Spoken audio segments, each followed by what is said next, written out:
The Galactic Council chamber hummed with quiet murmurs as representatives of hundreds of species gathered.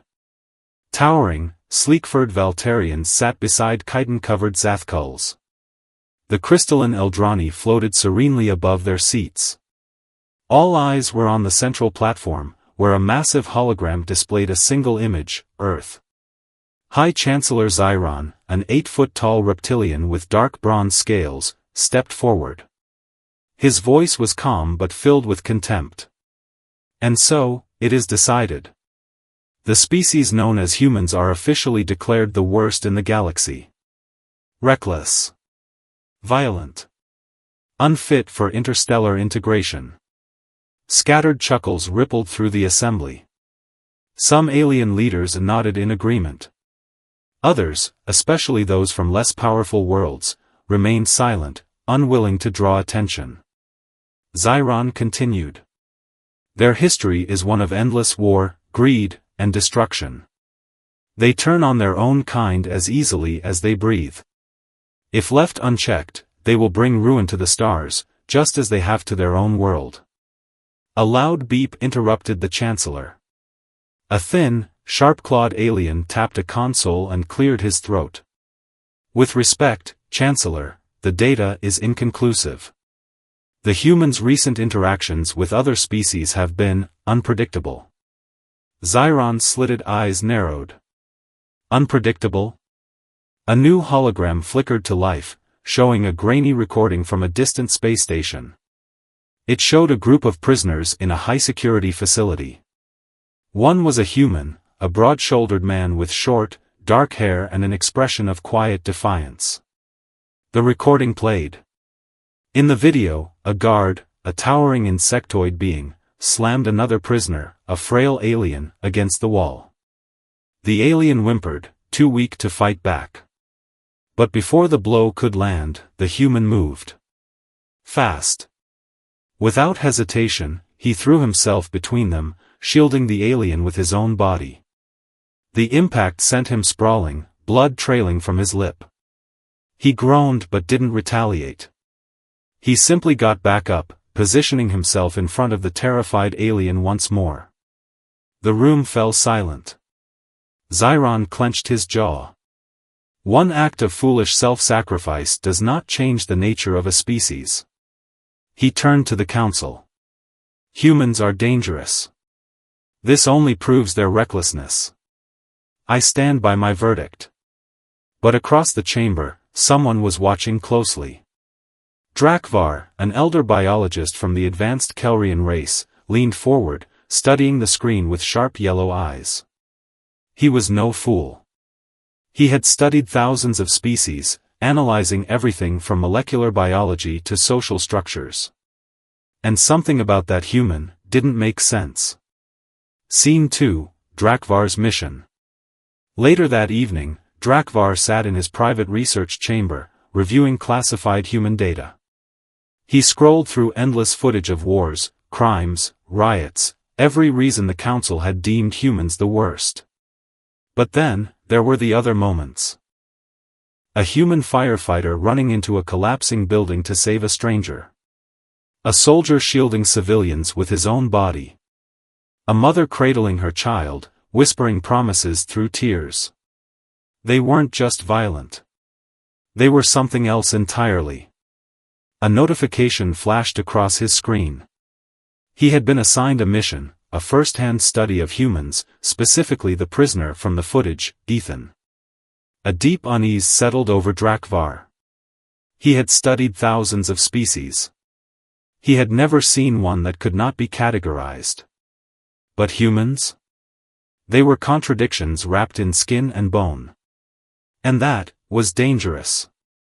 Scene 3, Arrival at the prison station. Drakvar stepped off his shuttle onto Outpost Theta 9, a cold, sterile research facility orbiting a barren moon. Guards saluted him as he passed, their stiff posture betraying their discomfort. Few beings dared to work in close quarters with humans. A warden, a pale-skinned amphibious alien, guided him through security. "Be cautious, scientist," the warden muttered. "This one is different." Not aggressive, but... He trailed off. Drakvar frowned. But what? The warden hesitated, then sighed. You'll see. The door hissed open, revealing a reinforced holding cell. Inside, sitting on a metal bench, was Ethan Carter. The human looked up. His face was bruised from past encounters, his knuckles scraped, but his eyes, were steady. Drakvar stepped forward, arms clasped behind his back. Human. You are Ethan Carter? Ethan smirked. That's what they tell me. Drakvar remained expressionless. You do not seem concerned by your situation. Ethan leaned back against the wall. Should I be? He gestured to the cameras in the room. You're not here to kill me. You're here to study me. Drakvar narrowed his eyes. You assume much. Ethan shrugged. I've met enough aliens by now to know how this works. Silence stretched between them. Finally, Drakvar activated his data pad. Let us begin. Tell me why you interfered with the guard's punishment. Ethan exhaled, rubbing his jaw. Because it was wrong. Drakvar frowned. The prisoner was not of your species. You had nothing to gain. Ethan tilted his head. Does someone have to be human for me to care? Drakvar's grip on the data pad tightened. This answer was not logical. Most species do not risk themselves for outsiders. Ethan's eyes darkened. Maybe that's the problem. Scene 4, a glimpse of the truth. Drakvar watched Ethan for a long moment. There was no bravado in his voice. No manipulation. The human meant what he said. The scientist turned off his data pad. Very well, human. I will observe further. As he turned to leave, Ethan called after him. Document. Drakvar paused. Ethan smirked. Be careful. The council doesn't want the truth. They want a reason to keep fearing us. Drakvar said nothing. He left the room, but Ethan's words echoed in his mind.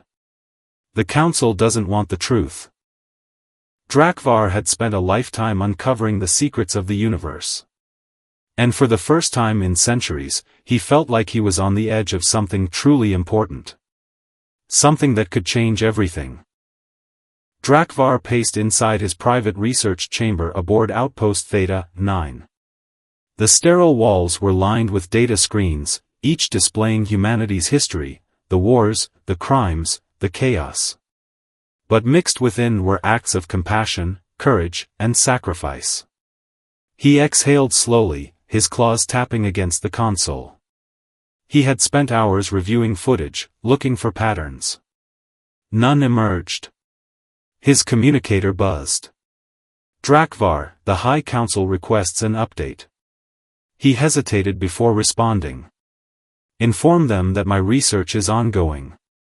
A pause. Then, they expect results soon. Drakvar sighed. The council had already made their judgment. They didn't want truth, they wanted confirmation.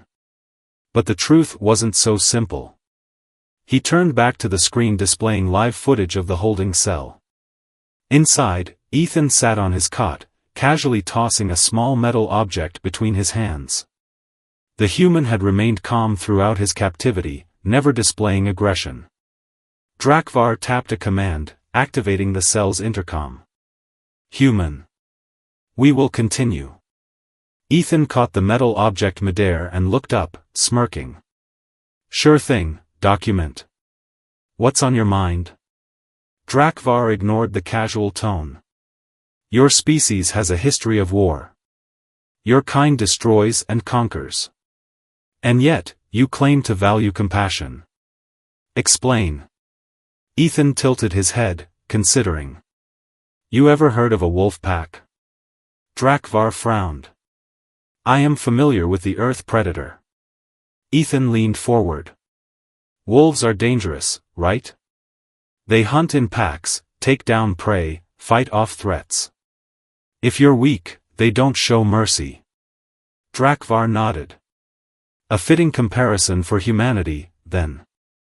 Ethan chuckled. Maybe. But here's the thing, Doc, wolves don't fight just to kill. They fight to protect the pack. And sometimes, they even adopt lost pups from other packs. Drakvar hesitated. You are implying that humanity's aggression serves a greater purpose? Ethan shrugged.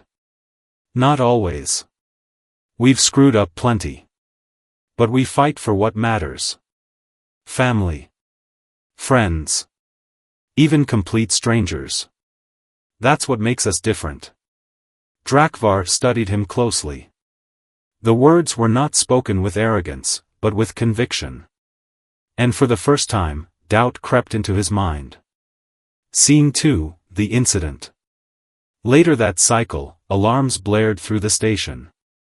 Drakvar rushed to the security terminal, where guards were scrambling to contain an emergency. Report, he barked. A technician pointed at the screen. Prison break attempt. A group of Yelthari inmates tried to kill the human to take control of the block. But Drakvar narrowed his eyes at the footage. Ethan was standing in front of a wounded alien prisoner, a frail being from the Delnari species, known for their weak frames and peaceful nature. The Yelthari attackers, a violent reptilian species, circled him, snarling. The human didn't run. He raised his fists. You want him? You go through me. The Yelthari laughed, their clawed hands flexing. Brave words, human. But you cannot fight us all. Ethan didn't back down. I've got nothing to lose. You sure about that? The Yelthari hesitated. Drakvar felt his breath hitch. He had seen humans fight for themselves before. But this? This was something different. The Yelthari leader growled. Not worth the trouble. The group backed off, slinking into the shadows. Ethan exhaled, shaking his head before kneeling beside the injured Delnari. Hey, you good? He asked softly. The alien blinked weakly. Why did you help me? Ethan chuckled. Wouldn't be much of a man if I didn't, would I? Scene 3, Drakvar confronts Ethan. Hours later, Drakvar entered the holding cell, his expression unreadable. You risked yourself for a being that is not your own. Again. Ethan looked up from his cot. Yeah. And? Drakvar hesitated. You had no reason to. You had no advantage to gain. Yet you chose to interfere. Ethan shrugged. Guess that's just how we're wired. Drakvar exhaled. It is, illogical. Ethan grinned. Yeah. But maybe logic isn't everything. Drakvar stared at him, feeling something he hadn't felt in years. Doubt. Scene 4, the Council's interference. The next day, Drakvar was summoned to a secure transmission. High Chancellor Zyron's holographic form loomed over him. Your report, Drakvar. Drakvar hesitated. The human continues to defy conventional analysis. Zyron's eyes darkened. You were assigned to confirm their inferiority, not entertain their contradictions. Drakvar's jaw tightened. I must analyze the truth, Chancellor. Zyron's voice grew cold. There is only one truth. Humanity is dangerous. Do not forget your place, scientist. The transmission cut off. Drakvar clenched his fists. For the first time in his life, he realized. The Council didn't fear humans because they were monsters. They feared them because they couldn't be controlled. Scene 5, a new understanding, final cliffhanger. Later that night, Drakvar returned to Ethan's cell. Tell me, human, he said, eyes sharp. If your kind is so willing to sacrifice for others, why is your history so violent? Ethan exhaled. Because we don't always get it right. But we learn. And when we do, we get back up and try again. Drakvar studied him, mind racing. The council had judged humanity too soon. And now, Drakvar had a choice to make. Did he remain silent? Or did he uncover the truth? As he turned to leave, Ethan's voice echoed behind him. Document careful who you trust. Drakvar stopped, but didn't turn around. For the first time in his long career, he wasn't sure who the real threat was. Scene 1, The Council's Plan. The Galactic Council was known for its cold efficiency, for its ability to make decisions that would affect entire species. But when Drakvar entered the chamber to present his findings, he knew his work had taken a dangerous turn. The Council had already made its decision. It was no longer about studying humanity, it was about proving a point. High Chancellor Xiron stood at the front, flanked by his advisors. His gaze was sharp as ever, but today there was something in his eyes, a glint of triumph. Drakvar, you failed to provide the results we requested. It's time to finalize your assessment of humanity. Drakvar kept his voice steady. I've merely begun to scratch the surface. Humanity is a far more complex species than any of you realize. Xiron's expression darkened. You are not here to provide justifications. You are here to affirm our findings. He gestured to the screen behind him, where an image of a barren planet flashed, dusty, lifeless, the perfect place for an experiment. We've decided to conduct a controlled test, Xiron continued. A group of humans will be placed on this planet with a small number of other alien prisoners. They will be left to survive under harsh conditions. Your task is to observe how humanity reacts when pushed to the brink of extinction. Only then will we know their true nature. Drakvar's throat tightened. He had studied this before, species pushed to their limits, with unpredictable results. But he had never seen an experiment quite like this. The Council intended to put humanity in a situation where it was forced to reveal its darkest instincts. You want me to monitor this trial? Drakvar asked, already sensing the twisted nature of the plan. Xiron smiled grimly. You will observe. But more importantly, you will ensure that this test reveals the truth. No interference. No mercy. Scene 2, Preparing for the Test. Drakvar stood in the observation deck of the ship that would take the humans and aliens to the barren planet. The prisoners, including Ethan, were being prepped for the trial.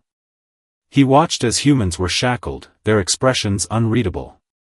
Ethan, as always, was calm, standing at the back with his arms crossed. He had grown accustomed to the brutality of the system, but this time, something about his posture was different. The ship's commander, an arrogant Zathkul officer named Skrath, approached Drakvar. Do you truly believe humans will pass this test? Drakvar eyed the alien, sensing the tension between them. I believe they'll surprise you. Perhaps more than you expect. Skrath snorted. They are nothing but a threat, Drakvar. Dangerous in ways we cannot comprehend. I'm looking forward to watching them fail. Drakvar didn't reply.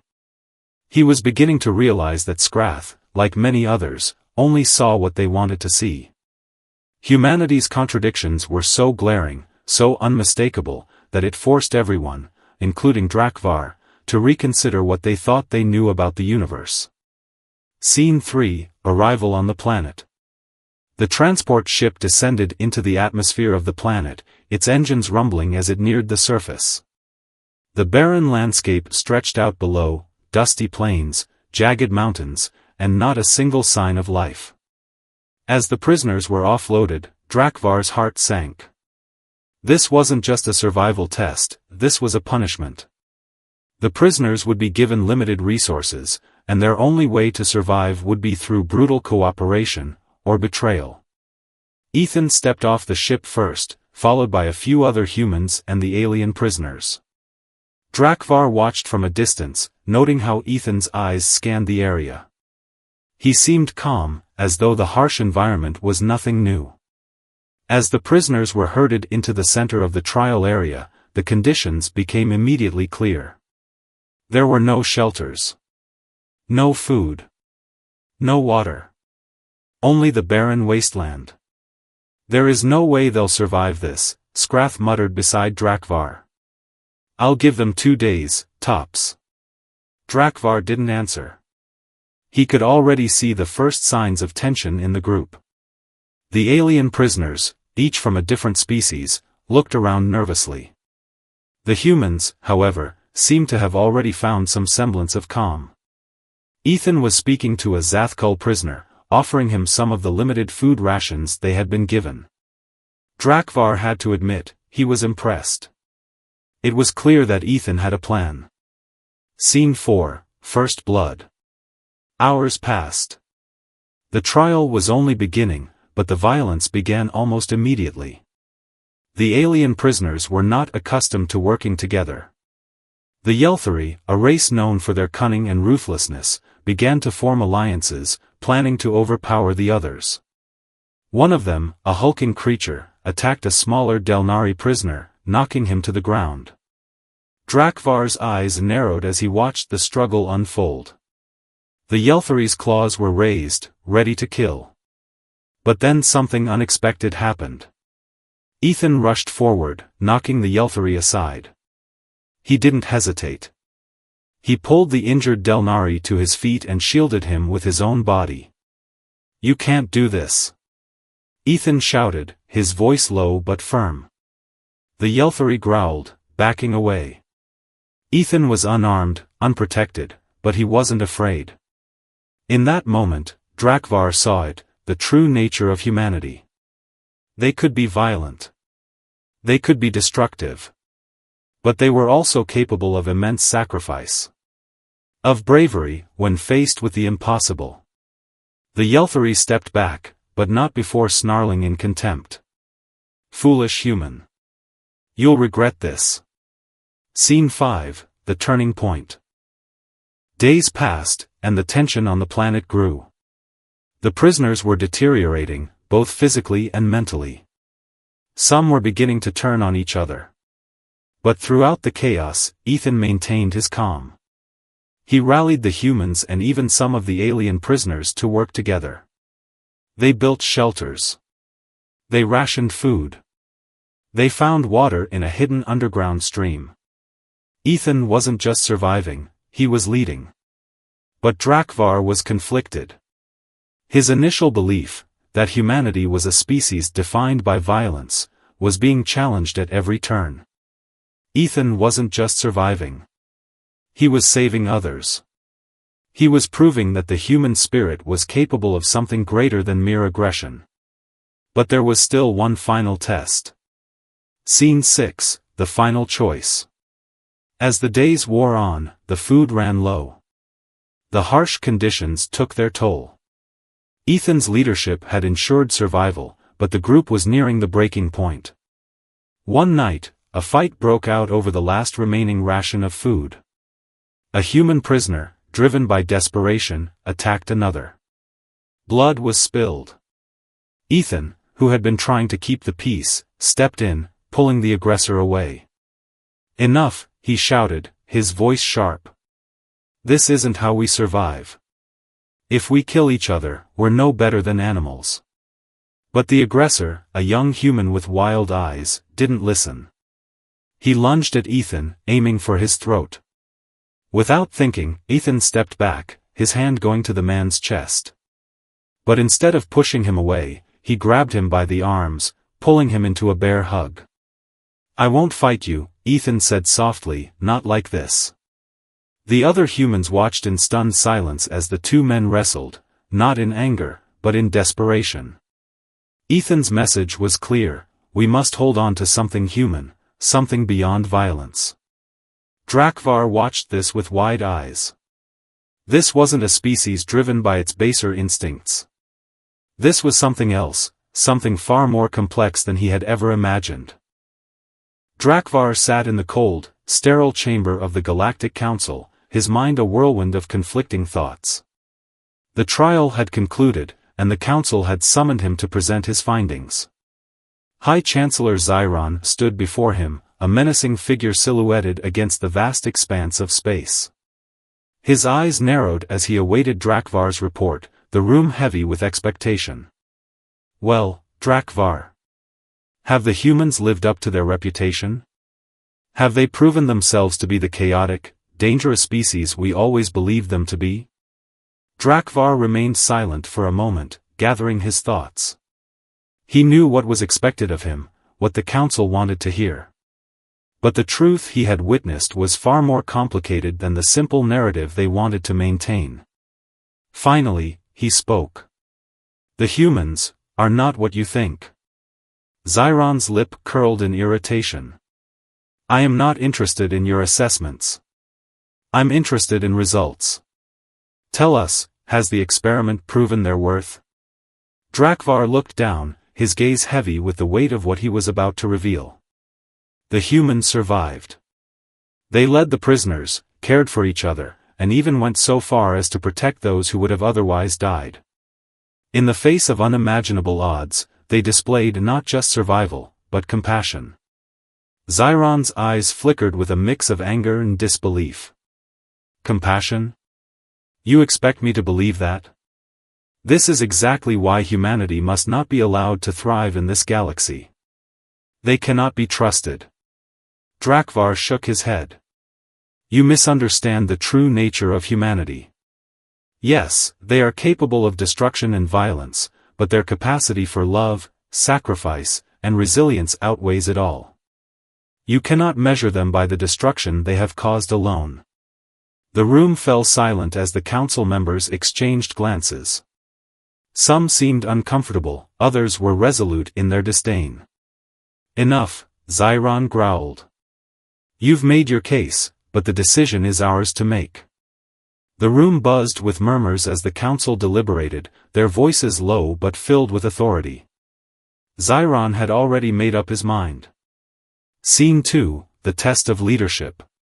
Back aboard Outpost Theta 9, Drakvar was summoned again. The humans had been taken from the planet, and the surviving prisoners, those who had managed to make it through the grueling trial, were being held in a secure facility. Ethan was among them, the only human to have made it through unscathed. Drakvar's communicator buzzed, and he answered it, his mind still consumed by the decision that was about to unfold. The voice on the other end was stern, cold. "Drakvar, we require your presence in the council chamber immediately." When he arrived, he was met with a somber gathering. Xiron stood at the head of the table, flanked by the rest of the council. Ethan stood before them, shackled but unbowed. His defiant gaze met Drakvar's as he entered the room. Xiron wasted no time. "Ethan Carter, you have defied the expectations of the Galactic Council. You have survived. But you and your species have proven themselves to be a threat. A danger to the stability of the galaxy." Ethan didn't flinch. "I'm not the one who's a threat. It's your fear that's the problem." Xiron raised a clawed hand, silencing the room. "You are dangerous because you inspire others to think for themselves. You do not follow orders. You do not bow to authority. You make choices that are unpredictable." Drakvar couldn't stay silent any longer. But that is exactly what makes them human. Their unpredictability is not weakness, it is strength. It is what allows them to adapt, to learn, to grow. Xiron turned sharply toward Drakvar, his voice a low growl. "You have overstepped, scientist. This is not your decision." Drakvar's heart pounded in his chest. He had known this moment would come, when the truth would be too much for the council to accept. But he couldn't stay silent. "If you kill them, you will have proven nothing but your own fear. Humanity is a species that refuses to be defined by its worst moments. You cannot destroy them for being human." Xiron's eyes glowed with rage. "Enough. You have witnessed what they are capable of. Their actions are nothing but chaos." But Drakvar was firm. What if chaos is the very thing the galaxy needs? Scene 3, Ethan's last stand. The tension in the room grew unbearable. The council was on the verge of making its final decision, and the fate of humanity hung in the balance. Drakvar's heart raced as he realized that this might be his last chance to convince them. Ethan stepped forward, his shackles clinking with every movement. He looked at Xiron, then at the rest of the council. You can kill me. You can wipe us all out. But you'll never stop us. Xiron sneered. You are a dying species, human. The universe is better off without you. Ethan smiled softly. Maybe. But even a dying species can leave its mark. We'll keep rising, even when you try to crush us. And that's what scares you. Drakvar watched, his mind racing. Why were the council so afraid of humanity? It wasn't their power. It wasn't their war machines. It wasn't their violence. It was something else, something far more dangerous to those in power. Chancellor, Drakvar said, his voice steady, if you destroy humanity now, you will have lost something far greater than a species. You will have lost the one thing that keeps us all moving forward, the belief that we can always improve. Always do better. Xiron paused, his expression hardening. For a moment, the entire chamber seemed to hold its breath. Scene 4, the decision. The silence was unbearable. The council members exchanged glances, their minds clearly in conflict. Drakvar stood silently, watching Xiron. He had no idea how this would end, but he knew one thing, the truth had to be spoken. Finally, Xiron spoke, his voice a growl. You speak of improvement, Drakvar. But this is not about improvement. This is about control. Humanity will never fit into our perfect system. The council remained silent as the final decision was made.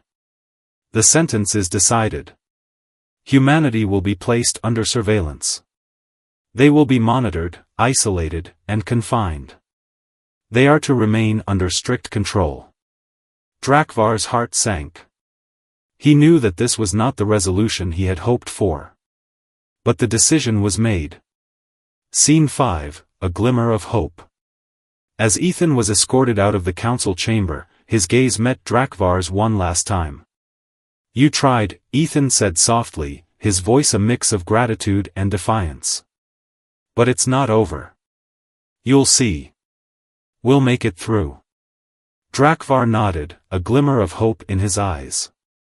Maybe you're right. As the doors closed behind them, Drakvar couldn't help but wonder if the real test was yet to come. The galaxy had underestimated humanity before. Would they do it again? Weeks had passed since the trial, and Drakvar's research had become increasingly disillusioned with the council's decisions. The surveillance on the human prisoners was in full force, but Drakvar couldn't shake the feeling that something vital had been missed. He sat alone in his study aboard Outpost Theta 9, reviewing the logs and reports from the trial. But instead of finding confirmation for his doubts, he found more questions. There was something about the way humanity behaved that didn't add up. He leaned back in his chair, rubbing his eyes. Why did humanity act the way it did? Why did they continually defy the odds? A low buzz interrupted his thoughts. A message had just arrived, an encrypted transmission from Ethan. Drakvar's heart skipped a beat. He opened the message, reading the words carefully. Drakvar, you were right. There's more to us than the Council could ever understand. There's a truth in humanity that they can't see. We fight, we fall, we rise again, and again. But we never stop trying. And that's what makes us dangerous. We will never be controlled. We'll keep rising. And you'll see it, too. Drakvar felt a chill run down his spine. Ethan's words confirmed what he had suspected for weeks. Humanity wasn't just a species of contradictions. They were a species built to survive, by any means necessary. And if they couldn't adapt by the rules of the galaxy, they would write their own. Scene 2, a dangerous discovery. Drakvar knew that the Council would never accept this. But what if humanity could prove it, could show them that their spirit could not be contained by surveillance or suppression? He began digging deeper, searching through classified records, past data that had been kept hidden. He uncovered old reports, records of humanity's early interactions with other species before their rise to power. What he found stunned him. Humanity had not just fought wars. They had changed the very way the galaxy viewed survival. Their species had risen from nothing, no advanced technology, no allies, no superior biological traits, and created alliances with races that others had dismissed as unworthy of consideration. They had done this not through force, but through something else, something no other species had recognized until now. Unity. Drakvar knew this could be the key. Humanity had not just fought to survive, they had unified in the face of overwhelming odds, drawing strength from their diversity. The more he researched, the more he realized that the true power of humanity lay in their ability to come together, even when everything seemed lost. He couldn't wait any longer. He sent a message to Ethan, inviting him to meet in person. There was no time to waste. The truth had to be brought to light. Scene 3, a new alliance. Days later, Drakvar found himself standing at the observation deck, watching as the shuttle carrying Ethan approached. As it landed, he could see the fire in Ethan's eyes, a fire that had never been extinguished, even under the harshest conditions. Ethan stepped out of the shuttle, free from the shackles of his imprisonment. His eyes scanned the facility as he walked toward Drakvar. "You look like you found something," Ethan said with a smirk. Drakvar nodded. "I've been researching humanity's history. And what I've found." His voice trailed off. "It's something the Council never understood. Humanity doesn't need to be controlled. They never will." Ethan raised an eyebrow. "You mean they don't need to be ruled by fear?" Drakvar turned to face him. "Exactly. You're not dangerous because you're violent. You're dangerous because you refuse to be controlled. And that," he paused, his voice lowering. "That's the greatest strength of all." Ethan smiled, but it was not a smile of triumph. It was the smile of someone who knew how much work lay ahead. The Council still doesn't see it. And they never will. But maybe it's time to show them. Drakvar's mind raced. What if humanity could show them? What if humanity could prove that their unpredictability was their greatest asset? Scene 4, the final push. As the days passed, Drakvar and Ethan secretly worked together, planning a way to demonstrate humanity's true power. The stakes were higher than ever, and the Council was already preparing to tighten its grip on the humans, to suppress any remaining chance of their rebellion. But Drakvar knew that this was the moment. The moment where the truth could no longer be hidden. The moment where humanity would rise above its past mistakes and show the galaxy the strength that lay within. They began making contact with other species, species who had once suffered under the Council's reign. Slowly but surely, they built a network of allies, each one willing to stand with humanity. The humans, after all, weren't alone. They never had been. Finally, the day came.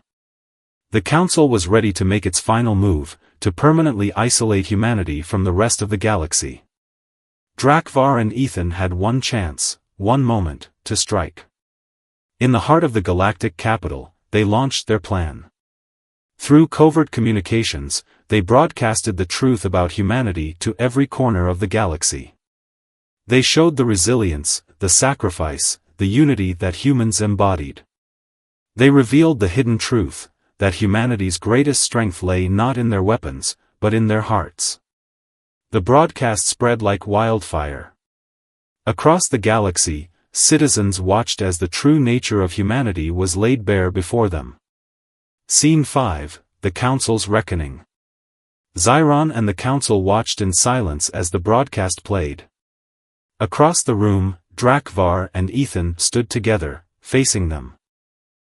"This is your last chance," Drakvar said, his voice steady but filled with a quiet resolve. "You can either continue to suppress humanity, or you can embrace what they've shown you.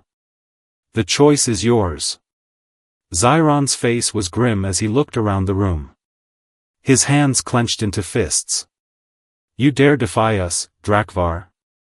After everything we've done for this galaxy?" Drakvar stood firm. "No. I defy you, Chancellor. You've been too afraid of what humanity could become. But now, they've shown you the truth. They are our future, not our enemy." Zyron's eyes narrowed, his voice trembling with rage. "You've made a mistake, Drakvar. Humanity will never fit into our perfect system." But as he looked around, he saw something else. The faces of his fellow council members were no longer filled with certainty. There was doubt in their eyes. There was fear. The chamber was silent. The flickering light from the broadcast screens still hung in the air, the image of humanity's bravery and unity fresh in the minds of the council.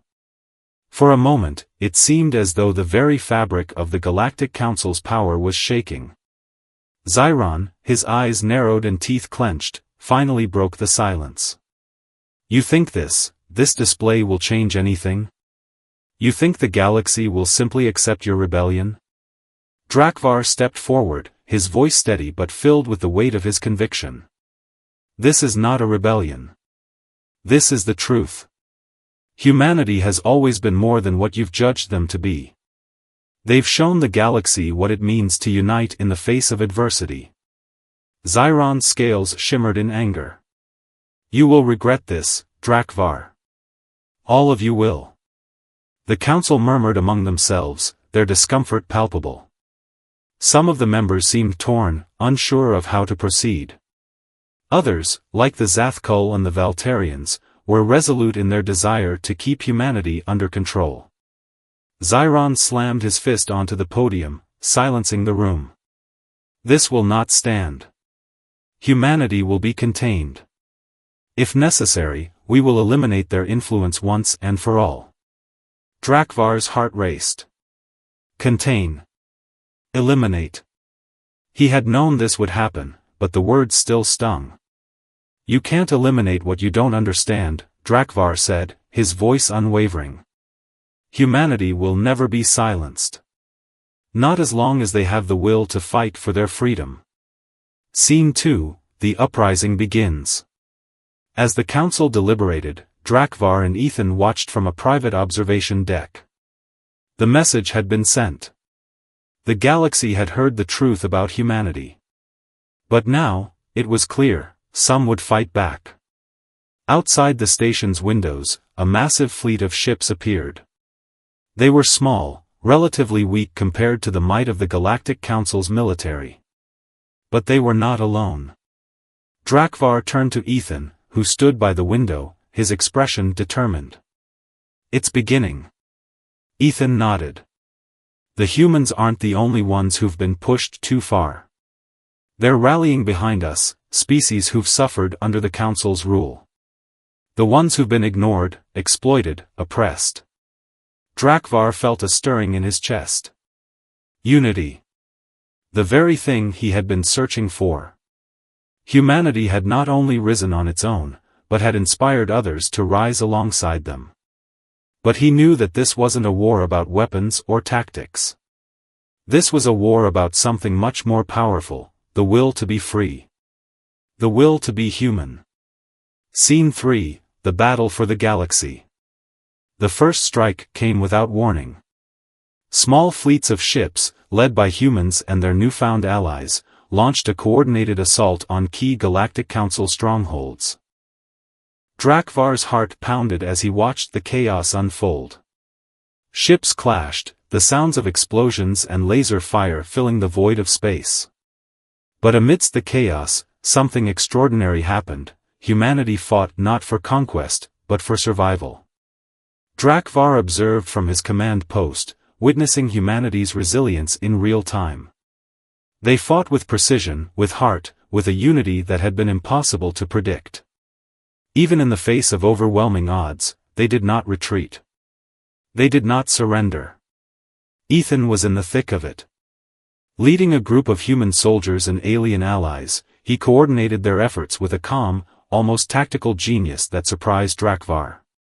There were no arrogant speeches, no blind charging into battle, just clear, decisive action. As Drakvar watched the humans, he felt the truth of Ethan's words settle deep within him. This was humanity's strength, their ability to rise, even in the face of utter destruction. Scene 4, The Tipping Point. The battle raged for hours, but it wasn't just a battle of ships. It was a battle of ideals. On one side, there was the cold, authoritarian rule of the Galactic Council, focused on maintaining control through fear and oppression. On the other, there was humanity, and the growing coalition of races they had inspired, fighting not just for freedom, but for the right to choose their own path. Drakvar was torn. He had seen humanity's potential. He had felt their strength. But now, standing at the precipice of war, he couldn't help but question the cost. What would this fight truly mean for the galaxy? He had no answers. The holographic map before him flickered, showing a massive fleet moving toward the galactic capital. Humanity and their allies were making their final push. The council was cornered. "We need to end this," Drakvar muttered to himself. Then, he heard a voice from behind. "You could still stop it, Drakvar." He turned to find a familiar figure. Zyron. The Chancellor's voice was low, almost pleading. "You know what the outcome will be. Humanity is a threat. It always has been. We can contain them, force them into submission. We don't need to destroy them, we only need to neutralize them." Drakvar's heart raced. This wasn't just a political stance, it was a desperate plea to protect the status quo. But Drakvar could no longer be a part of it. He had seen too much. "Neutralize them?" Drakvar said quietly. "You don't understand. Humanity cannot be contained, Zyron. They will never bow to anyone. Not even to you." Zyron's eyes hardened. "Then you're as much of a fool as they are." Scene 5, The Final Decision. As the battle intensified, Drakvar found himself standing before the council once more, but this time, he wasn't there to serve them. He was there to give them one last chance to see the truth. The truth that had been hidden in plain sight all along. Zyron and the other council members stood before him, their faces grim and determined. They had fought to suppress humanity. They had fought to maintain control. But Drakvar knew this was the moment where it would all either crumble or be redeemed. "You have one final choice," Drakvar said, his voice clear and strong. "You can destroy humanity and face the consequences of that decision. Or you can accept them for what they truly are, the future of the galaxy." Zyron clenched his fists. "You've sided with them, then. You have chosen your fate, Drakvar." Drakvar's heart raced. He knew the risks. But he couldn't stay silent any longer. "No. I've chosen the truth.